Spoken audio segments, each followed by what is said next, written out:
초짜왕과 경린이가 함께하는 유tuiki. 안녕하세요. 초짱입니다. 이번 시간에는 한미 정상회담에 대해서 이것만은 알고 가자. 그래서 이런 기사를 갖고 왔는데, 얼마 전에 5월 말이었나요? 한미 정상회담이 있었는데 수많은 얘기들이 있었죠. 근데 그 중에서 중요한 거 몇 개만 짚고 넘어가 보도록 할게요. 자, 첫 번째로 북한, 한미 회담을 하든 뭐 북미 회담을 하든 항상 나오는 주제죠. 그런데 이 북한에 대해서 결과적으로 보면은 그냥 평행선이었다. 특별히 좋지도 않고 나쁘지도 않은 그런 평행선이었다. 이렇게 이해하시면 될 것 같아요. 미국 대통령이죠, 바이든. 뭐 북미 대화 가능성을 부정하지는 않았지만 그렇다고 당장 뭐 만날 수 있는 뭐 관계 진전이라 보기도 무리다. 이게 이제 팩트죠. 현 정권, 문재인 정권이 되겠죠. 한반도 평화 프로세서 다시금 추진할 수 있는 계기가 되었다라고 하는데, 굳이 뭐 여기 뭐 싱가포르 선언이나 뭐 판문점 선언을 공동 성명에 명기를 했다고 하는데, 이게 뭐 크게 파급 효과가 있을 것 같진 않아요. 근데 요 마지막 요거는 이제 북한이 얘기를 한 거예요. 보통 한미 정상회담을 하고 이거를 발표를 하면 어떠한 부분에 대해서 북한이 여기서 비난을 하고 심지어 뭐 욕을 하기도 하고 그러죠, 얘네들은. 그런데 이번에는 회담의 미사일 지침 종료, 우리나라가 이제 미사일 사거리 그 해제를 했죠. 거기에 합의를 했는데 그것만 비난했을 뿐 회담 전반에 대한 평가는 하지 않고 있어요. 그러니까 이는 제 생각입니다. 이건 북한은 지금 얘네도 코로나 문제가 있을 거 아니에요. 많이 알려지진 않았지만, 근데 코로나 백신 요게 이 부분이 얘네가 뭐 생산할 수 있는 기술력도 안 되고 어디서 받아올 수도 없기 때문에 지금 조용하게 눈치를 보고 있는 것 같아요. 혹시 이게 딜을 할 수 있는 하나의 재료가 될 수도 있고요. 그런데 굳이 이제 딜을 하기 전에 상대방을 자극해서 좋을 건 없잖아요. 그래서 북한이 지금 이런 부분에 대해서 한미 회담에 대해서 조용하게 지금 현재 있습니다. 결론은 북한에 대해서는 뭐 지금 특별한 이슈 뭐 이렇게 찾아보기 힘들고 그냥 좋지도 않고 나쁘지도 않고 그냥 평행선이다 이렇게 이해하시면 되겠어요. 구독, 좋아요 꼭 눌러주세요. 자, 두 번째로 백신인데 뉴스 많이 보셨죠? 미국이 한국의 국군 장병 55만 명이라고 해요. 전체에다가 백신을 공급하기로 했다. 이렇게 지금 기사가 나왔고, 또한 한국에서 모더나나 노바백스 백신을 생산하고 공급할 수 있게 하겠다. 이 뉴스는 여러분 많이 들어보셨겠죠. 그러면 왜 이런 게 나왔는지 한번 보자고요. 현재 국제 관계는 백신 패권주의가 대두되고 있다고 해요. 이게 무슨 말이냐면 백신이 곧 무기가 되는 거예요. 백신을 갖고 있는 나라가 위상이 엄청 높아지는 거죠. 야, 니네 우리한테 잘 보여. 그렇지 않으면 너네 백신 안 줘. 백신 공급으로 인해서 미국이라든지 영국 얘네들은 지금 마스크 벗고 있죠. 그러면서 경제 활동이 정상화가 되고 있고, 근데 백신이 없으면 이게 안 되잖아요. 때문에 이런 백신이 이제는 무기, 갑질을 할 수 있는 무기가 되는 거죠. 자, 중국은 자국에서 만든 백신 시노백 이것을 아시아, 아프리카 개발도상국에 제공을 한다고 하고, 러시아 측은 자국에서 만든 백신 스푸트니크 이거를 헝가리나 슬로바키아 EU에 제공을 하려고 접근을 하고 있다고 해요. 자, 각 나라들이 지금 이렇게 가고 있고, 미국 측이 지금 우리나라에 백신을 공급을 처음을 해줬어요. 그러면서 이게 왜 그랬냐? 그러니까 중국 백신 패권주의에 제동을 걸겠다는 거죠. 거기에 한국을 이용한다는 거예요. 기본적으로 모더나나 화이자, 미국에 발명한 백신이죠. 여기에 대한 신뢰도가 전 세계에서 가장 높죠. 중국의 시노백 들어보셨어요? 뭐 스푸트니크 러시아 거 요거 맞으실래요? 요거 맞으실래요? 이런다면 저는 모더나나 화이자 이렇게 맞겠어요. 이거보다는.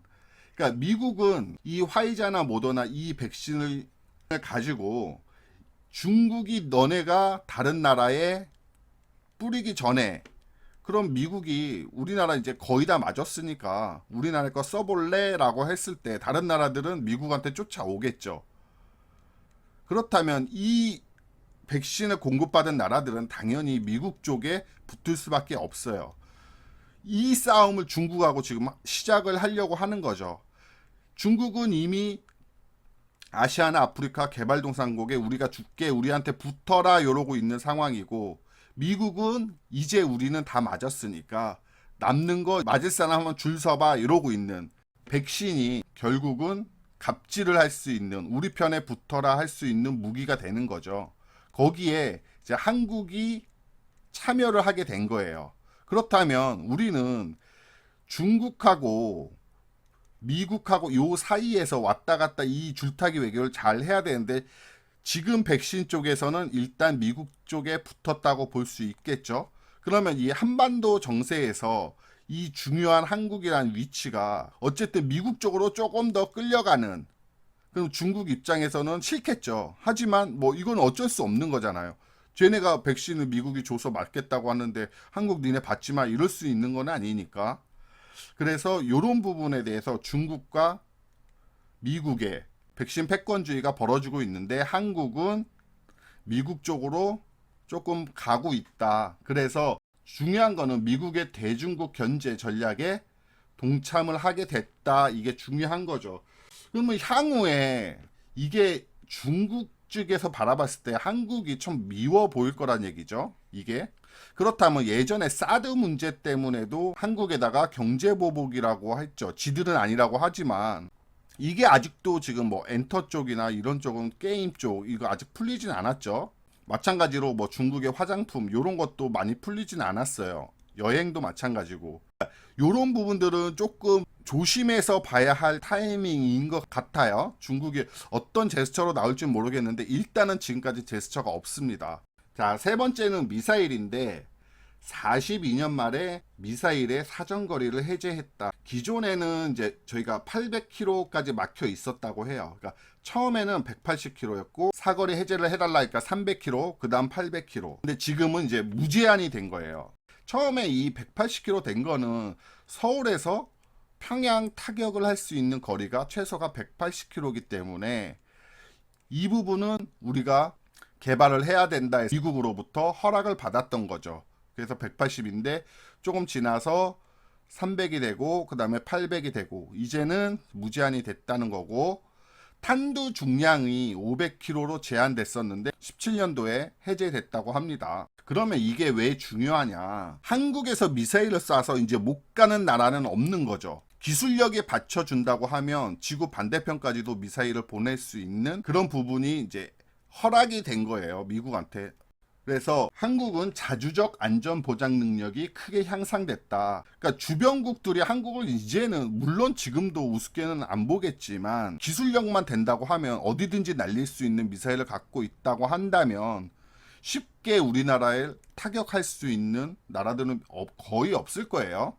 그러면서 전쟁 억지력이 향상이 됐다. 그러니까 이게 지정학적 리스크 해소 부분도 조금 있을 수 있습니다. 그다음에 미국 측은 한국 통해 중국을 견제한다. 아까 백신으로 인해서 한국이 미국에 붙게 되는 거죠. 중국하고 요 사이에 줄다리기를 하다가 어쨌든 미국 쪽에 조금 더 갔어요, 이쪽으로. 그리고 예전에 그 사드 이거는 미사일이 아니죠.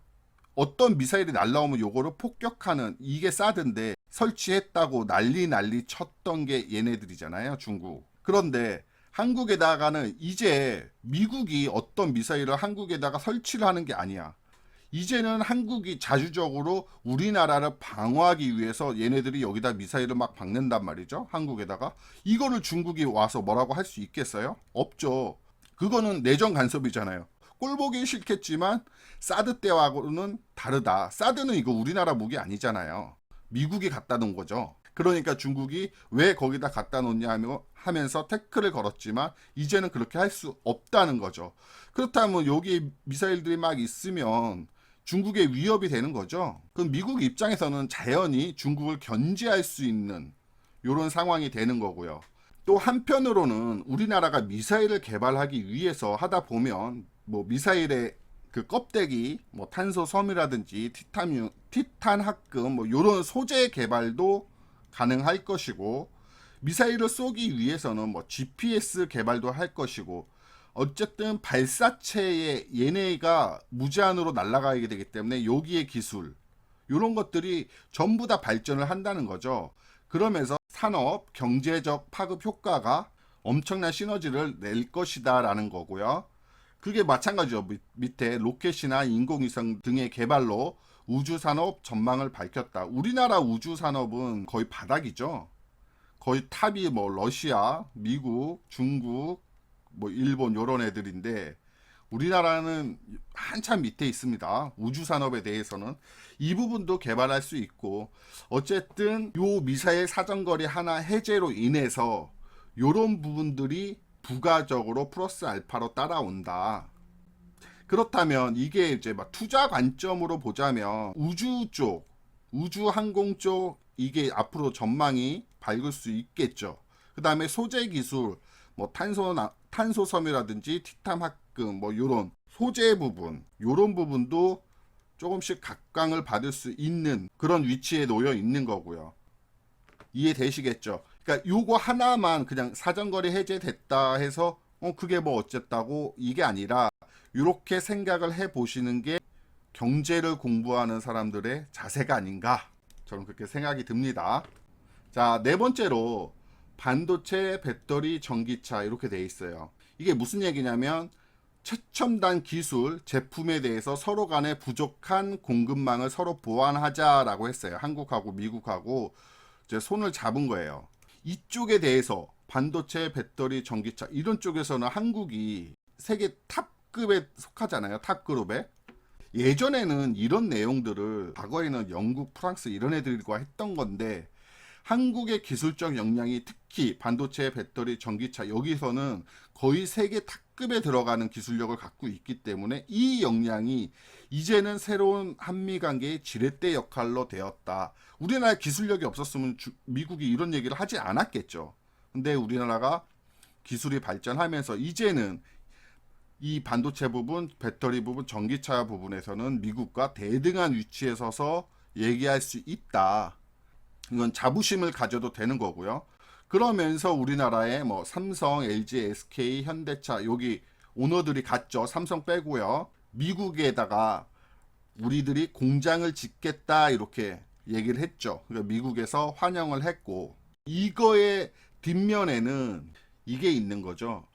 미국의 대중국 견제에 한국을 동참시킨 거예요. 아까 백신으로 한국을 끌어들였고, 미사일로 한국아 너네가 미사일을 많이 박아서 중국에 위협이 될 수 있게끔 손 안 대고 코 푸는 격이죠. 미국 입장에서는.